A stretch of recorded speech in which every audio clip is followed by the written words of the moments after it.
কাম ছেড়ে এখানে বসে ঘুমোতে পারছিস না?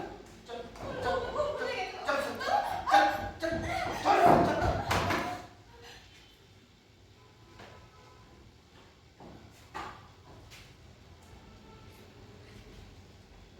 বলেছি ছেলের বিয়েতে তো একটা বড় কালার টিভি পাচ্ছেন, এই ছোট টিভিটা কি করবে?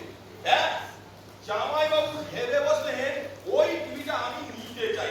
আচ্ছা, তো জামাইবাবু যদি তাই ভেবে থাকেন তো তাই। না না দিদি, এই জামাইবাবু না সব কথা আমার বেঁকিয়ে ধরে না। এই শালা বেঁকিয়ে ধরি ঘরে দেখো, আমি বেঁকিয়ে ধরি ঘরে দেখো। আগে না, এই তোমাদের আসল উদ্দেশ্যটা আমি ধরতে পারি। হ্যাঁ, দেখেছিস? হ্যাঁ, আচ্ছা বল না, হ্যাঁ তাই। আর সত্যি তো, দুটো টিভি নিয়ে আমরা কি করবো? ওই টিভিটা বল তুই। সেটা আলাদা ব্যাপার। দিতে চাইলে তুমি বলেই তা হবে না। এই শাসন কি যদি নিতেই চাও তবে কি হবে?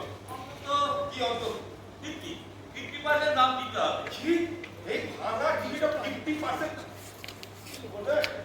কি করবে? অত টাকা নিয়ে এবার পথে এসে বাঁচানো